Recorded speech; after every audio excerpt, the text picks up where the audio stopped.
अमीर ननद की गरीब भाभी। रीना एक मध्यम परिवार की लड़की थी, लेकिन उसकी भाभी शिवानी एक बड़े घर की बेटी। शिवानी की शादी अभिषेक से लव मैरिज थी। अरे भाभी, ये कितना अच्छा सूट पहना है आपने। काश ऐसा मैं भी पहन पाती। अरे क्यों नहीं रीना, वैसे भी तुम्हारा और मेरा नाम तो एक ही है, जब मन करे पहन लेना। भाभी, आपको आपके पापा ने कितने अच्छे कपड़े गहने दिए हैं। मैं उनकी इकलौती बेटी जो हूँ। बेटी तो मैं भी इकलौती हूँ, लेकिन क्या करे, पापा है नहीं, पता नहीं कैसे होगी मेरी शादी। तभी वहाँ शिवानी की सास आ जाती है। अरे क्यों नहीं करेगा भाई तेरी शादी धूमधाम से, आखिर जिम्मेदारी है तो उसकी। और वो दिन भी आ जाता है जब रीना की शादी तय हो जाती है। अभिषेक, क्या हुआ? आप इतने परेशान तो कभी नहीं दिखे। कोई बात है तो बताइए मुझे। अरे शिवानी, वैसे तो शादी का सारा इंतजाम हो गया है, लेकिन गहनों का रेट तो आसमान छू रहा है। कैसे क्या करूं, कुछ समझ में ही नहीं आ रहा।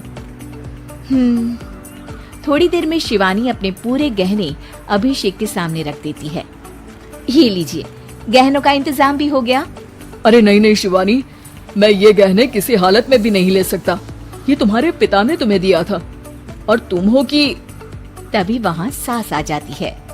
अरे तो क्या हुआ, इसकी तो हो गई ना शादी, अब किसे दिखाने हैं इसने गहने। सास गहनों का डिब्बा शिवानी के हाथ से लेकर वहाँ से चली जाती है।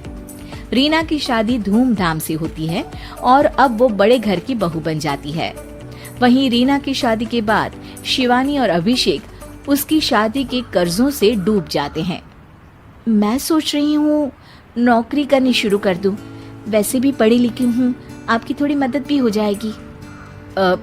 वैसे शिवानी, कुछ दिन कर लो तो अच्छा ही होगा, क्योंकि जरूरत भी है। अब शिवानी भी नौकरी करने लगती है और घर खर्चे में अभिषेक का हाथ बटाती है। एक दिन शिवानी, रीना का फोन आया था, कह रही थी कि आने वाले त्योहार में उसके ससुराल जाना है। ठीक है माँ। अरे ठीक तो है, लेकिन एक काम कर लेना, उसके सास ससुर से लेकर पूरे खानदान के कपड़े मिठाइयाँ सब ले आना, और हो सके तो रीना के लिए छोटे से कान में पहनने के बूंदे भी। और क्या है ना, शादी में उसे सारी बड़ी बड़ी कान की ज्वेलरी दी थी, घर में पहनने के लिए तो उसके पास कुछ भी नहीं है। शिवानी सोच में पड़ जाती है कि वो क्या करे, क्योंकि कर्जों और घर के खर्चों के बाद तो पैसे बचते ही नहीं थे। शिवानी फिर अपने पिता को फोन करती है और उनसे पैसे मांगती है। देखो शिवानी, मैंने तुम्हें शादी के वक्त ही मना किया था कि ऐसे घर में शादी करनी ही नहीं चाहिए। अरे अभिषेक को शर्म आनी चाहिए जो ससुराल से पैसे मंगवा रहा है। शिवानी को पिता की बात पर गुस्सा आ जाता है। आप मेरे पिताजी हैं और मैं परेशान थी, इसलिए आपसे मदद की उम्मीद की पापा।